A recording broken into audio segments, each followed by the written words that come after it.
Welcome back students. Welcome to my channel Gautam sir, GG sir. Okay, so हमने I think अपने first part of H I C writing skills में interview question तक clear किया था. अभी हम लोग आगे क्लियर करने वाले हैं. ठीक है, तो अभी बहुत सारे ऑप्शंस आते हैं, जैसे एज यू कैन सी इधर. मैं एक सेकेंड. ओके, ये तो अपना ही फ़ोटो है. आगे बढ़ते हैं हम. इसमें मैंने थोड़ी गोजाबाजी ऑलरेडी कर रखी है. देखिए, हाँ, हम लोग ने इंटरव्यू क्वेश्चंस तक कर लिया था. अगर लास्ट वीडियो देखोगे आप तो उसमें हम लोग ने इंटरव्यू क्वेश्चंस तक पूरा क्लियर किया हुआ है. अभी हम लोग आगे बढ़ते हैं. एक सेकेंड, ज़रा मुझे थिकनेस एडजस्ट कर देने दीजिए और मैं इसका कुछ बदल देता हूँ. ग्रीन रखूँ, येलो रखूँ, पिंक रखूँ या ब्लू रखूँ? ग्रीन रखते हैं आज. ओके, ठीक है, हम लोग ने ये पूरा कवर कर दिया था. ठीक है, इसमें हम लोगों को कुछ 8 क्वेश्चंस प्रिपेयर करने थे और हम लोग ने वो अच्छे से किए. और मैंने आपको बताया कि एज़ पर दिस फॉर्मेट इसके हिसाब से करना है. ठीक है, अभी हम लोग देखो आगे बढ़ते हैं. मैं बताता हूँ वो क्वेश्चंस एक्चुअली में क्या था. हाँ, ये वर्चुअल मैसेज था कुछ. ठीक है, ये फॉर्मेट वापस से रिकैप कर लेते हैं हम लोग. ठीक है, फॉर्मेट क्या था अपना कि अपने को क्या करना है, पहले तो डेट और मंथ हम लोगों को इन स्पेलिंग्स लिखना है. ओके, एंड जो भी है टाइम एक लाइन लीव करना है. टू महेश को हम लोग ने लिखा था कि उसे नेटिव प्लेस में जाना था. कुछ शुभम समथिंग था. शुभम को कहीं नेटिव प्लेस में जाना था और महेश के साथ प्लान किया था उसने, बट वो जा नहीं पाया था, इसलिए उसने एक वर्चुअल मैसेज कर दिया. वर्चुअल मैसेज क्या होता है? वर्चुअल मैसेज समवट SMS ही होता है. ठीक है, तो उसका फॉर्मेट तुम लोग देख पा रहे होगे वैसे ही होगा. जैसे इधर कुछ लिखा है, इधर लिखा है महेश. ठीक है, टू महेश और hey Mahesh, I hope you are doing well. जो भी है मैंने आपको लास्ट लेक्चर में बताया था. लास्ट लेक्चर जाके देख लीजिएगा, उसमें आपको पता चल जाएगा. ठीक है, तो इधर अपने को एक इधर सैल्यूटेशन देना है. सैल्यूटेशन के बाद एक पैराग्राफ हम लोग ने पूरा किया और फिर एक लाइन लीव और फिर take care Shubham. Take care your sincere भी लिख लेटर जैसा फॉर्मेट. ओके, अभी हम लोग आगे बढ़ते हैं. ये मैंने दिखाया था ताकि हम लोग प्रेजेंटेशन स्किल देख सके. प्रेजेंटेशन स्किल्स में मतलब क्या होता है, अभी जैसे फॉर एग्जांपल आपका ये राइटिंग स्किल्स है ना, ये राइटिंग स्किल्स आप देख पाओगे ना, तो इधर देखो ये मैंने लाइंस खींचे. ठीक है, लाइंस बहुत ज़्यादा इंपॉर्टेंट होते हैं. इससे क्या होता है, आपका पेज छोटा हो जाता है. मैं 10 बार ये बोल चुका हूँ, पेज आपका छोटा हो गया मतलब वहाँ क्या हो जाता है, एक पेज में क्लियरेंस आ जाता है. ठीक है, यहाँ देख पा रहे होगे आप, थोड़ा इधर अपने को थोड़ा इधर क्या दिखेगा, ब्लैंक स्पेस दिखेगा. ठीक है, ऐसा थोड़ा खाली खाली फीलिंग देगा ये वाला स्पेस जो है. ठीक है, इतना वाला. और बाकी इधर भी देखोगे तो हालांकि सेम चीज़ है, वही है, कुछ बदला नहीं है मैंने. इधर भी अपने को हल्का दिख रहा है, बट ये लाइंस के कारण क्या हो रहा है, इधर लाइंस के कारण अपने को इतना पता नहीं चल रहा है. ठीक है, लाइंस के कारण अपने को इतना पता नहीं चल रहा है, ये वाला और ये वाला स्पेस. और इसमें मैं क्या क्लियरली देख पा रहा हूँ, देखो टू महेश, हे महेश. और बाकी मैं इधर थोड़ा सा मुझे नज़र तेज करनी पड़ेगी. ओके, आगे बढ़ते हैं हम लोग. ठीक है, थोड़ा गोजागाजी करके मैं पढ़ाता हूँ. हालांकि आपको ये PDF चाहिए तो मुझे इंस्टाग्राम पे DM कर दीजिए या कमेंट सेक्शन पे कुछ मैसेज भेज दीजिए, मैं आपको दे दूंगा ये PDF. Okay, may be Google link के द्वारा या समथिंग. ठीक है, आगे बढ़ते हैं. हम लोग ने इंटरव्यू क्वेश्चंस किया था. इंटरव्यू क्वेश्चंस में अपने को क्या दिया था, इंटरव्यू क्वेश्चंस में हम लोगों को क्वेश्चंस बनाने थे. ये सब जैसे ये फॉर्मेट में देखोगे आप, इतना जो पार्ट था, इतना पार्ट अरिजीत सिंह नाम इसके ऊपर हमने गाना भी गाया था. ठीक है, और रेपिटेशन क्या था, वो सिंगर है. डेट हम लोग ने लिखा, डेट मतलब उस तारीख, और वेन्यू मतलब जगह. जगह देखो इधर लिखा है इसने, मुंबई लिखा है, रिकॉर्डिंग स्टूडियो समथिंग लिखा है. ओके, टाइम दिया है. ओके, तो ये सारा चीज़ दिया है और ये अपने को फॉर्मेट में अवेलेबल रहेगा. क्वेश्चन में अगर आप देखोगे ना, क्वेश्चन में मैं आपको दिखा देता हूँ. एक सेकेंड, चलो भाई नीचे. ये रहा. ये देखो क्वेश्चन में आप इधर देख पा रहे हो. ये देखो ये क्या इधर दिया है, इधर आपको ना, एक सेकेंड, जस्ट सेकेंड. हाँ, ये देखो ये जो नेम दिया है, नेम ऑफ इंटरव्यू. ठीक है, success of repetition, date, time, venue, interview. तो एज इट इज अपने को ये लिख के इधर 4 आंसर्स लिखने हैं और फिर क्वेश्चन इस पे, अर्ली मोटिवेशन क्या था, professional development, inspiration, first recording, strength, best performance, achievement, mission. ठीक है, इसी से रिलेटेड अपने को बनाना है इधर. ठीक है, तो हम लोग ने इसी से रिलेटेड बनाने की कोशिश की थी. एक सेकेंड, गया आ गया. ठीक है, तो हम लोग ने name of the Arijit Singh था भैया. ठीक है, हमारे अरिजीत भैया थे. सिंगर हम लोग ने लिख दिया. ठीक है, अभी हम लोग ने डेट, तो डेट लिखा 18 मार्च 2025 और मुंबई लिख दिया हम लोग ने, रिकॉर्डिंग स्टूडियो में हो रहा है और ये 4 बजे का कुछ टाइम दे दिया. ठीक है, तो ये टाइम में हम लोग ने लिख दिया और फिर ड्यूरेशन लिखना आता है. ड्यूरेशन आप एज इट इज सबके लिए सेम लिख सकते हो ना. ये वाला जो है ना, ये वाला जो इतना हर किसी में आता है, हर इंटरव्यू क्वेश्चंस में आएगा और आप यही एज इट इज छाप दो. बस इधर जो है ना अरिजीत सिंह और ये प्रोफेशन चेंज कर दो. ये क्वेश्चन बदलता है, कभी एक्टर आ गया, कभी स्पोर्ट्समैन आ गया, अभी सिंगर आया था तो मैंने ये लिख दिया. ओके, और बाकी ये वाला पैराग्राफ भी एज इट इज आप छाप दो. Good morning sir, it's an honour to have you here, thanks a lot for your presence. ये भी आप एज इट इज छाप दो, ठीक है। पहला क्वेश्चन मैंने ऐसा बना के दिखाया था, लास्ट लेक्चर में आप देख सकते हो। इधर मैं अभी एक्सप्लेन करूंगा, वीडियो फालतू में लंबा हो जाएगा, ठीक है।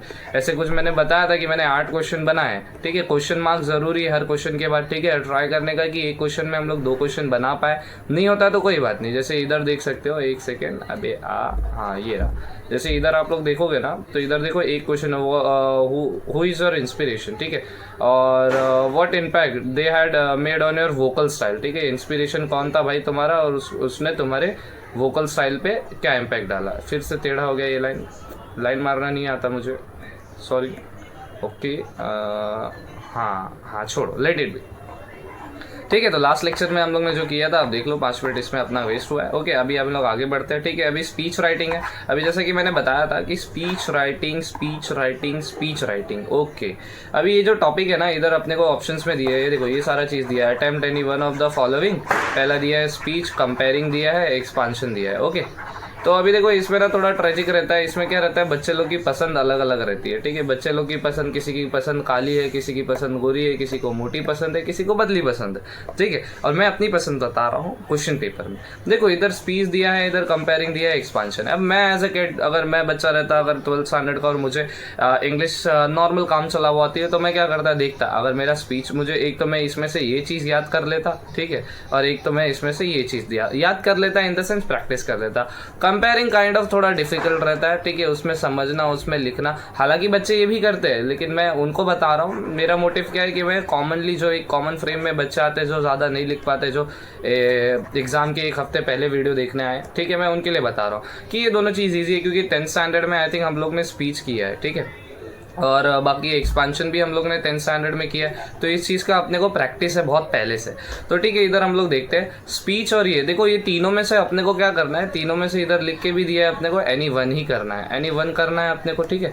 तो अभी एनी वन में मैं क्या कर सकता हूँ, मैं स्पीच कर सकता हूँ, मैं एक्सपांशन कर सकता हूँ। आप स्पीच करना है, स्पीच कीजिए, एक्सपांशन करना है, एक्सपांशन कीजिए, बट टॉपिक आपको समझ में आना चाहिए। समझ लो फॉर एग्जांपल, कभी कभार बच्चों को टॉपिक नहीं समझ में आता, और बच्चों को टॉपिक नहीं समझ में आता, किसका टॉपिक नहीं समझ में आता है, एक्सपांशन का। अभी जैसे इधर एक्सपांशन का टॉपिक है, क्या लिखे इधर दिया है, Fortune favours the brave. Fortune मतलब किस्मत, ठीक है। फॉर्चून फेवर्स द ब्रेव मतलब किस्मत उसी का साथ देती है जो क्या होता है, निडर होता है, ठीक है, ब्रेव होता है, ठीक है। और फिर से मैं देखो, इधर मैं अपने में खेल रहा हूँ, मुझे पता नहीं क्यों मैं ऐसा कर रहा हूँ, बट मुझे ईगो पे ले लिया, अब मैंने लाइन खींच के रखा, ठीक है। तो फॉर्चून फेवर्स द ब्रेव, और इस पे अपने को बनाना है एक्सपांशन ऑफ आइडिया कि भाई किस्मत हिम्मत वालों का साथ देती है, किस्मत उनका साथ देती है जो हमेशा नई चीज़ें ट्राई करते हैं, अपने कंफर्टेबल लेवल पे नहीं रहती, ये सब चीज़ है, ठीक है। इसमें कोई खास फॉर्मेट नहीं है। मैं बता रहा था आपको कि हम लोग एक ये करेंगे और एक ये करेंगे, मैंने ये कंसिडर भी नहीं किया है, ठीक है। आप चाहो तो कर सकते हो, लेकिन मैं रिकमेंडेशन अपने पर्सपेक्टिव से आपको बता रहा हूँ, ठीक है। स्पीच में क्या, imagine you have been selected to represent a junior college for an collegiate elocution competition on the topic soldiers and farmers the real hero, ठीक है। soldiers and farmers are the real hero, ये अपना topic है, ठीक है। इस topic पे अपने को क्या करना है, इस टॉपिक पे अपने को स्पीच लिखना था। एक second, soldiers and farmer are the real hero, यहाँ तक, ठीक है। तो अभी ऑब्वियसली सोल्जर्स एंड फार्मर मतलब क्या भैया, जवान और किसान हमारे क्या रियल हीरो है, हमें इनको बहुत मानना चाहिए, इसके ऊपर स्पीच लिखना है। स्पीच में क्या होता है ना कि पहला पैराग्राफ कॉमन रहता है हर किसी स्पीच में, बाकी तो आप चेंजेस कर सकते हो। फॉर एग्जांपल हम लोग नीचे जाते हैं, ये क्या है, मैंने इधर भी गुजाराती कर रखी है, आई थिंक पढ़ाया मैंने पहले भी है, ओके हाँ, स्पीच थोड़ा मिनिमाइज, ओके, और ये रहा रबर, चल। हाँ देखो, स्पीच में इधर सोल्जर्स एंड फार्मर, हर किसी में अपने को टॉपिक डालना, मैंने बताया था। इधर देखो, इधर लिख के जैसा दिया गया है, क्या लिख के दिया इधर, सोल्जर्स एंड फार्मर्स, ठीक है। Soldiers and farmers the real hero, ठीक है। अब अपने को इस पे लिखना था मैंने, गुड मॉर्निंग, हाँ ये वाला जो पैराग्राफ है ना, ये it's an honour to have, ये इतना पार्ट, ठीक है। जैसे इधर अपने लिख सकते हैं, इधर मैं लिख सकता हूँ क्या, नहीं मैं यहाँ नहीं लिख सकता। जैसे हम लोग यहाँ क्या कर सकते हैं, लिख सकते हैं, जैसे हम लोग ने लिखा कि जैसे सेकेंड, गुड मॉर्निंग, ठीक है, ये हम लोग कॉमन टर्म्स में लिख सकते हैं, गुड मॉर्निंग, ठीक है। रिस्पेक्टेड प्रिंसिपल, ठीक है, एंड टीचर्स, ठीक है, एंड माई डियर फ्रेंड्स, ठीक है, जो भी ऐसा हम लोग लिख सकते हैं। ठीक है, it's an honour for me to deliver a speech on this auspicious occasion of, जो भी ओकेजन है उसके ऊपर स्पीच लिखना है अपने को। इसमें भी कुछ खासम फॉर्मेट नहीं है, इसमें बस अपने को थोड़ा कॉमन सेंस यूज़ करके लिखना है। मैं थोड़ा जूम करके आपको बता दे रहा हूँ। देखो इधर क्या लिख के दिया गया है, इधर अपने को लिख के दिया, एक सेकेंड, अरे आजा, ये ले लेता हूँ। ठीक है, soldiers and farmers the real hero. ठीक है, अब इधर मैंने लिख के दिया गुड मॉर्निंग। ठीक है, इधर मैं पढ़ा रहा हूँ, देखो, गुड मॉर्निंग रिस्पेक्टेड जजेस and teachers and my friends, it's an honour before you to spoke on this topic. Soldiers and farmers the real hero dedicate their life to safeguard our border weather it freezing mountain. ये सब आप पढ़ लेना, मैं explain करने नहीं जा रहा हूँ। इसमें हम लोग ने क्या लिखा है, एक स्पीच लिखा है। जब हम लोग क्या करने जाते हैं, कुछ बोलने जाते हैं। ठीक है, जैसे मैं बोल सकता हूँ, फॉर एग्जांपल मैं एक पैराग्राफ आपको ऐसे ही बोल के दिखा सकता हूँ। ठीक है, जैसे फर्स्ट पैराग्राफ मैंने बोला था कि good morning respected principal and teachers and my dear friends, it's an honor me to deliver a speech on the given topic, soldiers and farmers the real hero. As we know, farmers produce crops, farmer produce food for us. ठीक है, because of them we can eat plenty of stomach, and soldiers are the one who safeguard our country, who safeguard our life, who sacrifice their life for ourselves. ठीक है, इतना हम लोग लिख सकते हैं। और ऐसे ही कंटिन्यू कर करके बोलते जाने का, लिखते जाने का, कंटिन्यूस टेंस में रखने का। उतना नहीं समझ में आया, मैं जैसा बोल रहा हूँ कि ठीक है फार्मर्स आर ये वो, पूरा कंपोजिशन बना के लिखते जाओ। इसमें एज सच आपने को कुछ वो नहीं करना है, कुछ अपने को इसमें फॉर्मेट नहीं याद करना, बस 2 फिंगर गैप करो, पैराग्राफ भी नहीं करना है, एक पेज भरना चाहिए, फिर मन जितना पैराग्राफ बनाओ। ठीक है, ये आप लोग पूरा पढ़ लेना।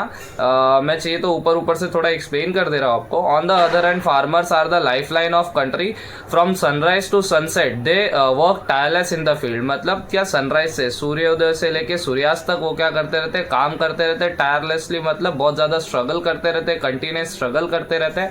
Growing the food that sustain us, जो हम लोग को भरपेट हम लोग खाना खा सकते हैं, जिसके कारण despite facing unpredictable weather, finance struggle, hardships, they never stop feeding the nation. बहुत सारे प्रॉब्लम्स आते हैं उनको, लेकिन कभी वो रुकते नहीं।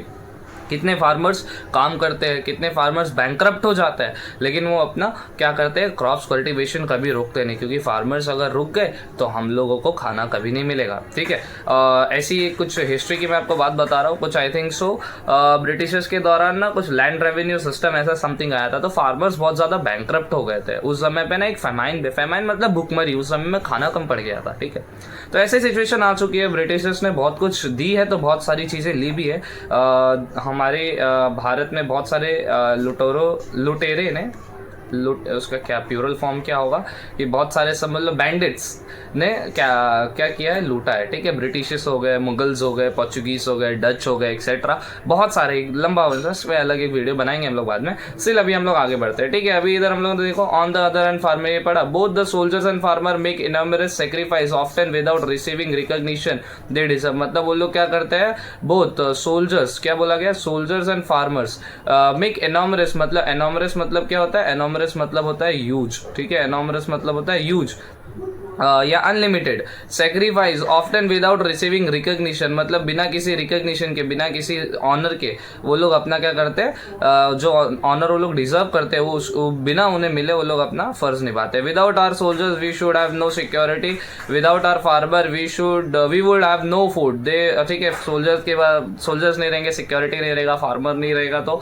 अपने पास खाना नहीं रहेगा। They are the true pillars of the nation, let us respect support the real hero, for they are the one who truly shape our future. ठीक है, उन लोगों को क्या करते हैं, रिस्पेक्ट करते हैं, वही क्या है, ट्रू पिलर्स ऑफ नेशन है। ठीक है, मतलब एक देश को संभालने का काम उनका सबसे ज्यादा है। ठीक है, देश में सबसे ज्यादा उनका कंट्रीब्यूशन है कंपेयर टू अदर किसी पॉलिटिशियन या कोई भी अदर फैक्टर से ज्यादा उनका ज्यादा कंट्रीब्यूशन है। ठीक है, इसलिए हम लोग को उनको रिस्पेक्ट करना चाहिए and let us support them. ठीक है, for they are the true one who shape our future, वही क्या करते हैं, हमारा भविष्य निखारते हैं। थैंक यू, बस इतना लिखो और खत्म कर दो। ठीक है, एक लाइन इधर भी लीव कर देना।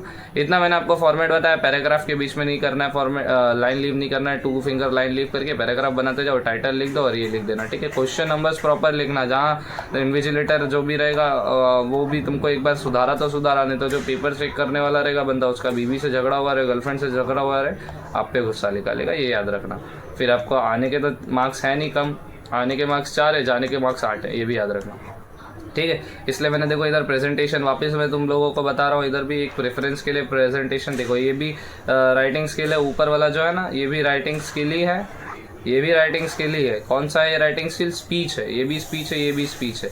लेकिन अगर मैं इसको रब करके थोड़ा क्लियरली आपको बताऊँ, एक सेकेंड रुको, थोड़ा मेरे को गंदगी करने की आदत है, वो ओसीडी बोलते हैं मुझे, उसका उल्टा है, मुझे साफ़ सफाई नहीं, मुझे गंदगी पसंद है, ठीक है। तो अभी देखोगे ना आप इधर ये देखो थोड़ा ऐसा लग रहा है कि सिस्टमेटिक है, मैं बार बार वही चीज़ बता रहा हूँ, सिस्टमेटिक है। और इधर क्या लग रहा है? थोड़ा बिखरा बिखरा है। इसमें मैं पढ़ सकता हूँ, मतलब ऐसे मैं जब रिकॉर्ड कर रहा हूँ तो स्क्रीन थोड़ी मेरी दूर है, बट स्टिल मैं पढ़ पा रहा हूँ। गुड मॉर्निंग रिस्पेक्टेड जज एंड टीचर, इधर क्या मेरे को थोड़ा आँख फाड़ना पड़ेगा, सिंपल एज दैट। जब मैं पेपर चेक करूँ तब मुझे क्या ऊपर ऊपर से सब दिखे, मैं राइट खटाक खटाक करके आगे मार्क्स देके बच्चों को आगे बढ़ जाऊँ, ठीक है।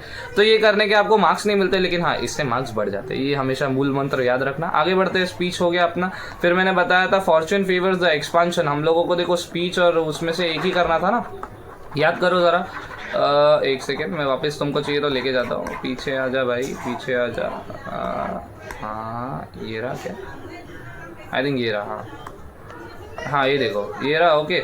मेरे ज़रा घर में बहुत सारे ऐसे लोग हैं जो आवाज़ करते रहते हैं मेरे मना करने के बावजूद भी, ठीक है। तो थोड़ा समझ के ले लीजिएगा, मैं थोड़ा ट्राई करूँगा वॉइस कैंसिलेशन करने का, बट स्टिल आगे बढ़ते हैं हम लोग। आगे क्या लिख के दिया है अपने को? देखो इधर मैंने बताया था एक्सपांशन करना था, स्पीच करना था, दोनों में से अपने को क्या करना था? इधर अपने को लिख के भी दिया है एनी वन करना है, इतने बड़े शब्दों में लिख के दिया है, अपने को क्या करना है? एनी वन करना है। तो हम लोगों ने देखो स्पीच तो कर लिया, एक बार एक्सपांशन भी देख लेते हैं। स्पीच और एक्सपांशन कुछ है नहीं है, मैंने दोनों इसलिए बताया क्योंकि बच्चे लोग का चॉइस है, सब मैंने वजह से बताया, पसंद किसका अलग अलग है, किसी को गोरी, किसी को काली, किसी को मोटी, किसी को पतली।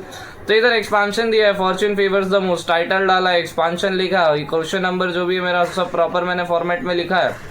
फिर क्या इसका मतलब मैंने बोला था फॉर्च्यून मतलब किस्मत होता है, किस्मत फेवर्स उसी का करता है जो हिम्मत वाला होता है। इधर क्या लिख के दिया? Success and progress belong to those who dare to step out their comfort zone. Success और प्रोग्रेस उसी का होता है जो अपने कंफर्ट जोन से निकलते हैं और लड़ते हैं, ठीक है। ऐसा नहीं कि मैं घर पे बैठा रहूँ, हाँ मेरे बाबू ने खाना नहीं खाया तो मैं भी नहीं खाऊंगा, ये करना बहुत गलत बात है, ठीक है। ग्रोथ हैपेंस बोला गया with the people embrace challenge and explore new opportunity, ठीक है। ग्रोथ कैसे होती है? जब लोग चैलेंजेस एक्सेप्ट करते हैं, जब लोग क्या करते हैं, अलग नई अपॉर्चुनिटीज ढूंढते हैं instead of staying at safe pace, ठीक है। मतलब मैं घर पे बैठा रहूँ, कुछ ना करूँ, ठीक है, खाली जाऊँ, हगू मुतू सो जाऊँ, इतना ही करूँ, तो इससे मेरा कुछ नहीं होने वाला, ठीक है। फिर क्या? Making calculated risk is another important factor in achieving success, ठीक है। कैलकुलेटेड रिस्क मतलब मैं जो भी करूँ कैलकुलेट करके सोच समझ के करूँ, ऐसा नहीं कि गधे घोड़े जैसा कहीं भी घुस गया, कुछ भी करके आ गया और फेल हो गया, ऐसा नहीं करना चाहिए। थोड़ा स्ट्रैटेजीज प्लान करना चाहिए। जैसे हम लोग ये जो हम लोग मैं इतना घंटा आपके लिए मेहनत कर रहा हूँ, ये किस लिए? ताकि एक स्ट्रैटेजी बिल्ड हो है। ये 16 मार्क्स, अभी कुछ बच्चे लगे क्या बता रहा है, पागल है, सिर्फ जाओ लिखो, लिख के आ जाओ।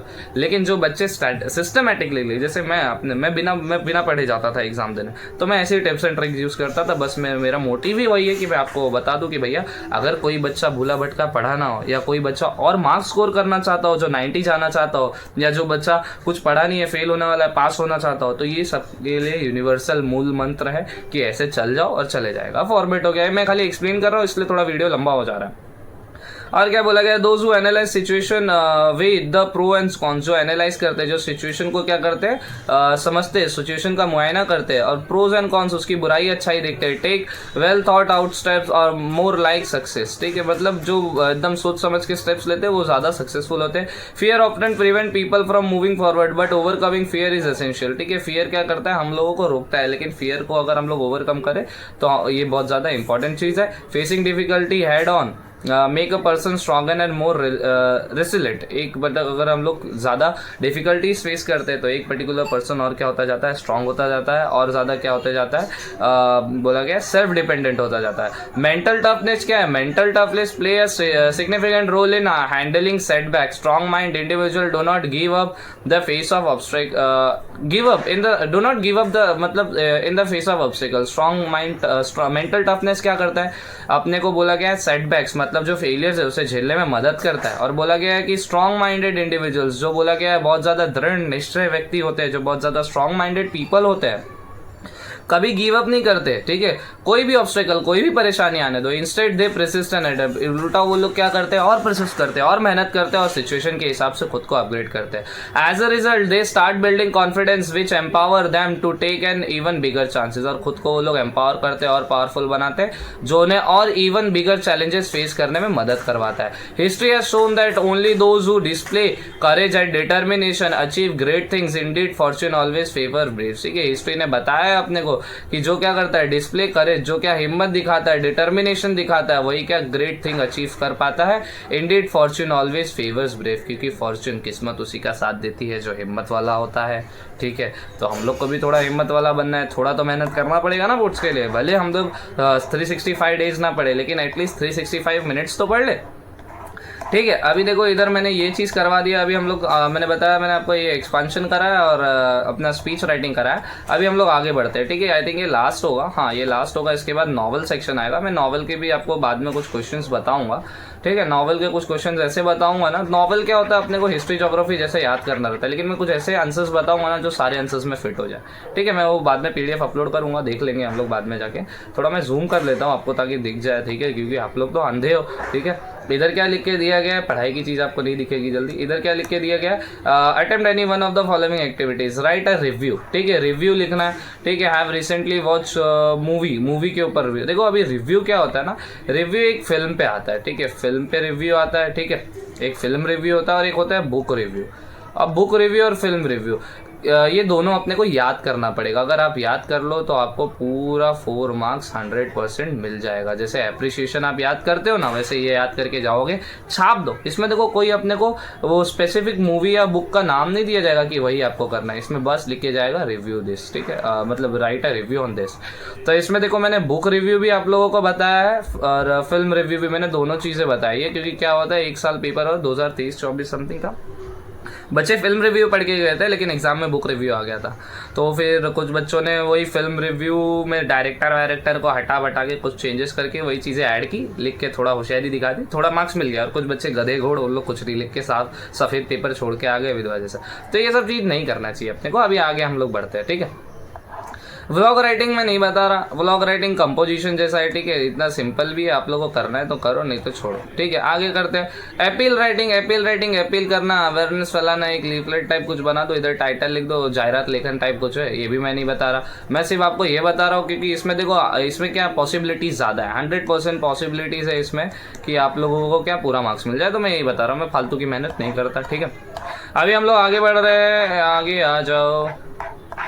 ओ नील गगन के दीवाने, तू प्यार मेरा अब। अच्छा चलो आगे हम लोग इधर 12th fail. Okay, 12th fail. मेरा कोई इंटेंशन नहीं था आप लोगों को ऐसा पोक करने का, बट ये मैंने ऐसे लिया ताकि क्योंकि कॉमन फ्रेम में यूज हुआ, देखा गया मूवी है। देखो फिल्म रिव्यू का फॉर्मेट क्या है, इधर टाइटल लिखा 12th फेल, रिव्यू लिखा, क्वेश्चन नंबर प्रॉपर डाला, सब क्वेश्चन आंसर लिखा, फिल्म का टाइटल, ये पूरा यहाँ से लेके आपको कहाँ तक याद करना है, आपको यहाँ तक पूरा याद करना है as it is. Even 1 to 1 word, even single word भी आपको क्या करना है, इसका याद करना है। ठीक है, ये याद कर लोगे आपको 4 मार्क्स मिल जाएगा। मैं एक्सप्लेन कर दूँ, ये थोड़ा सा आप लोगों को बेटर हो जाएगा। फिल्म का टाइटल क्या है भाई, 12th फेल है, रिटन एंड डायरेक्टेड बाय क्या है,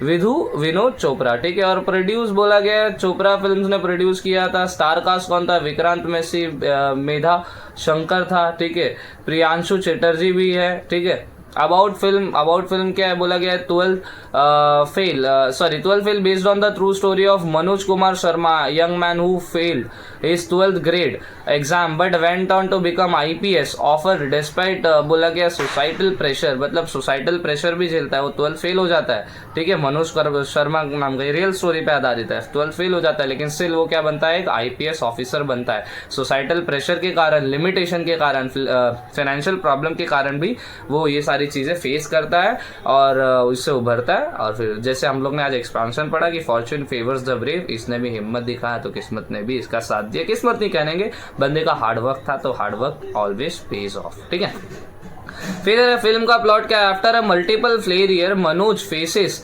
ridicule and hardship, he find support in his family. ठीक है, बहुत ज्यादा फेलियर्स देखता है, ठीक है, अपने फैमिली में सपोर्ट पाता है। And chance encounter with a teacher, एक टीचर से मिलता है।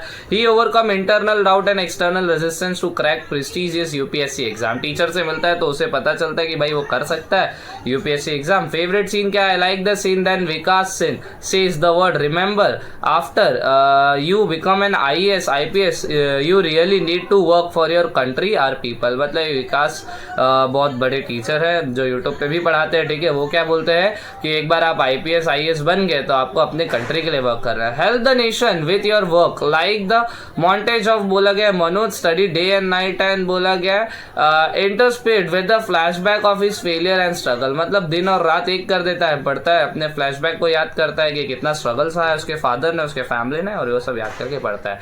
माई ओपिनियन, मेरा क्या ज्ञान है, ठीक है, मैं हमेशा ज्ञान देता हूँ, मेरी आदत है, तो हम लोग क्या ज्ञान दे रहे हैं। I really like the movie, this movie give me a strength to study hard and focus on my goal. ठीक है, मेरे गोल को अचीव करने के लिए मुझे फोकस दिलाता है, ठीक है, स्ट्रेंथ देता है। Story is heart warming and बोला गया uplifting, reminding viewers of power of perseverance and second chance. Story क्या बताता है, एक हार्ट वार्मिंग इमोशनल स्टोरी है जो परसिवरेंस, बार बार निरंतर प्रयास करने वाला व्यक्ति कैसे सफल होता है वो बताता है। सेकेंड चांस, हमेशा दूसरे मौके भी क्या होता है, सिक्सर लग जाते हैं, वो होता है। I will highly recommend the movie two others. ठीक है, मैं रिकमेंड करता हूँ कि ये सारी मूवीज ये मूवी सब लोग देखे। ठीक है, यही दिया गया है इसमें, हाईलाइट मैंने सब कर दिया। ठीक है, ब्लू कर दिया, नीला कर दिया। तो यही है पूरा अपना राइटिंग स्किल्स का फिल्म रिव्यू। ये आप लोग कर दोगे तो इसके आपको 4 मार्क्स मिल जाएंगे। ठीक है, ये फिल्म रिव्यू था। अब इनके फिल्म रिव्यू की जगह कभी बुक रिव्यू आ जाता है। बुक रिव्यू देखो, मैंने हैरी पॉटर का लिखा है क्योंकि बुक आजकल हम लोग पढ़ते नहीं है। ठीक है, मेरी भी आदत बहुत कम है, मेरे को रीड करना बहुत ज़्यादा रेयर, मैं रीड करता हूँ भी पढ़ाने के लिए, नहीं तो मुझे रीडिंग बिल्कुल नहीं पसंद। ठीक है, तो हम लोग ये पढ़ते, इधर क्या दिया, Harry Potter and philosophers stone, पारस पत्थर के बारे में दिया गया था। वो मूवी थी, हैरी पॉटर का पहला पार्ट होगा, सबको पता है। ठीक है, Harry Potter and Philosopher's Stone by the J.K. Rowling is a magical, thrilling novel that has captured the heart of readers worldwide. ठीक है, मतलब एक बोला गया है बहुत ज़्यादा मैजिकल नॉवल है। ठीक है, और बहुत थ्रिलिंग नॉवल है जो वर्ल्ड वाइड पूरी दुनिया में लोगों का दिल क्या जीत चुकी है। प्लॉट का समरी क्या है, the story follows the journey of N orphan मतलब एक अनाथ बच्चा, ऑर्फन बॉय। ठीक है, और क्या लिख के दिया इधर, एक सेकेंड, रबर आना पागल। ठीक है, इधर ऑर्फन बॉय, और क्या बोला गया, orphan boy named Harry Potter who discover that he is a wizard. ठीक है, ऑर्फन बॉय, वो अनाथ बच्चे को क्या पता चलता है, वो क्या एक विजार्ड है। ठीक है, एक जादूगर है। ठीक है, और क्या लिख के दिया, Harry receive a letter from Hogwarts. Hogwarts मतलब जादूगरी का स्कूल ऑफ विचक्राफ्ट मतलब जादूगरी, विजार्डरी वही जादूगरी। It begins to uncover the truth about the his parents mysterious death. ठीक है, उसे पता चलता है उसके पेरेंट्स का कैसे डेथ हुआ था। With the help of his new friend Ron and Hermione, Harry must prevent the dark wizard Lord Voldemort। ठीक है, लॉर्ड वोल्डेमॉर्ट जिसका नाक नहीं था, थोड़ा बौना था, नहीं थोड़ा अपाइज लगता था मुझे, तो आप लोग इमेज देख लीजिएगा, मैं इसमें शायद शो नहीं कर पाऊँ कॉपीराइट इश्यूज के कारण। और बाकी हरमाइनी अपनी अच्छी थी, रॉन है पागल था, हैरी लेकिन पागल था, वो हरमाइनी को भी नहीं निकाल पाया ईड़ा। ठीक है, आगे देखो क्या बोला गया, ऑब्टेनिंग द बोला गया पावरफुल फिलोसोफर स्टोन, और वो पूरा स्टोरी इसलिए उन लोग फिलोसोफर स्टोन्स ढूंढने के पीछे जा रहे। थीम क्या है भाई, character novel explore the theme of friendship courage भाई, हिम्मत, the battle between good and evil, अच्छाई और बुराई के बीच में जीत, हैरी और वोल्डेमॉर्ट के बीच में जीत जो हासिल करता है, जो struggle. Harry, Ron, Hermione are well developed relatable character who demonstrate, अबे यार हक दिया इसमें, हु डेमोन्स्ट्रेट द इम्पोर्टेंट, वो demonstrate the importance of team work and loyalty, जो क्या बताते हैं कि टीम वर्क और लॉयल्टी से हम लोग कोई भी बड़ी जंग जीत सकते हैं। स्टडी एंड लैंग्वेज क्या है, रॉलिंस राइटिंग बोला गया है इज एंगेजिंग डिस्क्रिप्टिव। ठीक है, मतलब आप लोगों को बहुत ज्यादा उस पर ध्यान केंद्रित करके रखती है, डिस्क्रिप्टिव है, बहुत ज्यादा एक्सप्लेनिंग है, easy to flow, easy to follow है। ठीक है, मतलब हम लोग आसानी से उसे पढ़ सकते हैं, फॉलो कर सकते हैं पूरी स्टोरी लाइन को। हर यूज ऑफ विविड इमेजिनरी, ठीक है, अलग अलग अपने इमेजिनेशन से अलग अलग अलग अपने इमेजिनेटिव थॉट से, फ्रिक्शनल थॉट से वो क्या करती है, हम लोगों को एक बोला गया world building make the magical world Hogwarts come alive. वो क्या एक बोला गया इमेजिनेशनल मतलब फ्रिक्शनल वर्ल्ड जो रियल में एग्जिस्ट नहीं करता, जादूगरी, ठीक है, वो क्या करता है, अपने को ऐसा लगता है कि सही में वो जो हॉगवर्ट्स स्कूल है जो जादूगरी एग्जिस्ट करती होगी। उन लोग के पास एक जादू की छड़ी होती थी और वो लोग क्या करते थे, ये पेन हिल रहा है मेरा, ओके नहीं, विंगार्डियम विडियोसा ऐसा करते थे, ठीक है, एक्सपेक्ट्रो पोट्रियम नेम करते थे। हिंदी भी मैंने देखा था, पितृदेव संरक्षणम ये मंत्र था उनका, आवरा का डाबरा से वो लोग मार देते थे, ऐसा कुछ वो लोग के पास वॉन्ड होता था, हैरी पॉटर के पास भी होता था, ठीक है। आगे बढ़ते हैं, आगे देखो मैं थंबनेल देखता हूँ, इसी के हिसाब से थोड़ा बनाऊंगा। चलो थंबनेल का आइडिया मिल गया। आगे देखो इधर क्या लिख के दिया, कंक्लूजन क्या था, Harry Potter and philosophers Stone is captivating and unforgettable novel that has become a classic of modern literature, I highly recommend. देखो एक क्या, एक कैप्टिवेटिंग मतलब अट्रैक्टिव नॉवल है, ठीक है, अनफॉरगेटेबल नॉवल है, ठीक है, जिसे भुलाया ना जा सकता हो, ठीक है। और क्या लिख के दिया, that has become a classic modern literature, ठीक है, वो क्या बन गया, मॉडर्न लिटरेचर बन गया, बहुत चलन में था ये जब रिलीज हुआ था। इवन तो मेरे फादर जब थे, मतलब है फादर मेरे, वो जब छोटे थे, आई मीन छोटे क्या थे, जब हम लोग छोटे थे तो फादर मेरे एक पूरा ड्रॉवर भर के कैसेट्स रखते थे, हैरी पॉटर्स के सारे पार्ट्स रखते थे, कैसेट रहता था, डीवीडी प्लेयर रहता था। आज भी मैं हॉटस्टार का जो अपने को 150 रुपये वाला सब्सक्रिप्शन मिलता है, मैं वो भी लगा के हैरी पॉटर आज भी देखता हूँ, ठीक है। और अपने फादर ने जब यंग थे तो बहुत कुछ किया है। पापा से याद आया, एक बार मैं बहुत छोटा था तो उन्होंने 12 लोगों को मेरे आंखों के सामने एक साथ मारा था। 12-15 लोग को मारना, बाप रे बाप। हम लोग का एक्चुअली एक शॉप है, वहाँ कुछ लीचड़ लोग आते जाते रहते हैं, तो हम लोग को थोड़ा देखना झाँकना पड़ता है। तो कुछ हुआ था मे बी इशू, कुछ चोरी चकारी का, तो उसमें पापा के साथ किसी ने उलझा, और पापा भाई तब थे नाना पाटेकर और संजय दत्त के कॉम्बो, और उन्होंने जो भरा मैं देख के दंग रह गया। एक बार ऐसे किसी बेवड़े ने, मैं बहुत छोटा था, उसने मेरा गर्दन समथिंग पकड़ लिया था, तो फिर पापा बुलाए, मैंने बोला पापा ऐसा, मैं रोते रोते गया, पापा पूरा रोड भर ढूंढे मेरे साथ उसको, और जहाँ मिला वहाँ कुत्ते की जैसा गिरा के मार। चलो वो तो होता रहेगा ये सारी बातें। आगे हम लोग टॉपिक पे आते हैं। इधर कंक्लूजन पे थे, Harry Potter and philosophers Stone is captivating and unforgettable novel that has become a classic modern literature, I highly recommend. मतलब मैं हाईली रिकमेंड करता हूँ कि भाई, मैं बोलता हूँ कि आप ये मूवी देखो। Anyone who love fantasy, fantasy मतलब बोला गया एक बोलते हैं ना परियों की दे कहानियाँ, बोलते हैं ना फैंटेसी फेरी टेल्स, जो जिनको ऐसी पसंद है फैंटेसी एडवेंचर फिल्म, वो ये देखे, ठीक है। तो यही था अपना फिल्म रिव्यू, और वो था अपना, और आगे कुछ है नहीं, आगे कुछ नहीं है, ठीक है। आगे तो अभी देखो हम लोग ने क्या किया, आज हम लोग में एक थोड़ा सा बता, हम लोग ने वर्चुअल मैसेज किया, ठीक है, वर्चुअल मैसेज किया हम लोगों ने। फिर हम लोगों ने क्या किया था, वर्चुअल मैसेज के बाद इंटरव्यू क्वेश्चंस किए थे। इंटरव्यू क्वेश्चंस के बाद हम लोग ने स्पीच किया था, एक्सपांशन भी किया था, जो हालांकि एनी वन ही करना है इसमें से, जो आपको प्रेफरेबल लगे। फिर अभी हम लोग ने फिल्म रिव्यू किया, ठीक है, फिल्म रिव्यू किया और बुक रिव्यू किया, ठीक है। तो ये टोटल ये 4 मार्क्स का रहेगा, ये 4 मार्क्स का रहेगा, ओके, ये भी 4 मार्क्स का रहेगा, ये भी 4 मार्क्स का रहेगा, ठीक है। 4 × 4 कितना होता है, 16 होता है। तो 16 मार्क्स का आपका पूरा राइटिंग स्किल होगा। यही राइटिंग स्किल्स आपको लिखना है। मेरी ये बात याद रखना, देखो इंग्लिश के पेपर में ना मोस्टली लोगों का क्या फोकस रहता है, हम लोग ग्रामर पढ़े, नहीं पढ़ने का ग्रामर, इतना नहीं सीरियस लेने का, ठीक है। अगर पेपर को एनालाइज करोगे ना, तो तुम लोगों को ज़्यादा से ज़्यादा पैसेजेस सॉल्व करने, पैसेजेस का प्रैक्टिस करो, ठीक है, और अपना राइटिंग स्किल का प्रैक्टिस करो, ठीक है, राइटिंग स्किल्स का प्रैक्टिस करो। और इसमें नॉवल भी है, तो नॉवल भी थोड़ा याद कर लो आप लोग। तो ये 3 चीज़ करो, फिर लास्ट में ये जब पूरा कॉम्पैक्ट हो जाए, फिर लास्ट में ग्रामर पे जाओ। क्योंकि ग्रामर देखो ऐसी चीज़ है ना, जो अपने को ना हम लोग फिक्स नहीं रहती है, हमेशा बदलती रहती है, और हम लोगों को उसमें प्रेजेंस ऑफ, इसलिए ये लास्ट में करने का मेरा मतलब मोटिव क्या है, ये कहने का मैं ये नहीं बोल रहा हूँ कि ग्रामर करना बुरी बात है। ग्रामर से मेरा मोटिव ये है ना, ग्रामर मैं भी लेक्चर लूंगा अभी आपका इन फ्यूचर, अभी आगे वीडियोस आएंगे, बट मेरा मोटिव क्या है ना कि भाई आपके हाथ में जो है पहले आप वो समेटो ना, बाद में करो ना। आपको पैसेज आपको इजीली आप सॉल्व कर सकते हो, राइटिंग स्किल्स आप सॉल्व कर सकते हो, नॉवल छापो या कहीं से याद करके लिख सकते हो, अभी आपके हाथ में। ग्रामर थोड़ी ना आप कॉपी कर सकते हो या याद कर सकते हो, तो आपको उनसे करना ना। इसके लिए दिमाग की बत्ती जलेगी तभी काम होगा, नहीं जली दिमाग की बत्ती तो कैसे काम चलेगा। इसलिए मैं ये बोलता हूँ ये लास्ट ऑप्शन रखने का हमेशा अपने प्रिपरेशंस के लिए, ठीक है, प्रिपरेशंस के लिए, ओके। सो इसी के साथ मैं आई थिंक वीडियो बंद करता हूँ यहाँ तक। बहुत ज़्यादा लंबा वीडियो मुझे नहीं करना था, बट स्टिल ये मेरा पहला वीडियो था तो थोड़ा लंबा वीडियो हो गया। Thanks a lot. और आगे भी वीडियो आते रहेंगे, तब तक के लिए जुड़े रहिए जीजी सर से, और हमारी बियॉन्ड द टेम्पल्स की सीरीज़ को भी सपोर्ट कीजिए। मैं चाहता हूँ आप मेरे यूट्यूब वीडियोस पे भी थोड़ा सपोर्ट दिखाएं और थोड़ा इंस्टा पे भी सपोर्ट दिखाएं। मुझे अपनी जीजी कम्युनिटी बढ़ानी है ताकि मैं और बच्चों को पढ़ा पाऊँ। 9th 10th 11th 12th को पढ़ाना है मुझे भगवत गीता भी पढ़ाना है। भगवत गीता को मुझे फ्रेज बाय फ्रेज एक्सप्लेन करना है। फिर हम लोग वेदों पे जाएंगे, मैं भी सीखूंगा, आपको भी सिखाऊंगा। ऐसे ही हम लोग अपने धर्म से जुड़े रहेंगे, अपने कल्चर से जुड़े रहेंगे, एजुकेशन हासिल करते रहेंगे। ठीक है, हम लोग साथ में स्ट्रांग होंगे। Thank you so much, and please do subscribe and please do share in your WhatsApp group with your friends. Okay, thank you so much.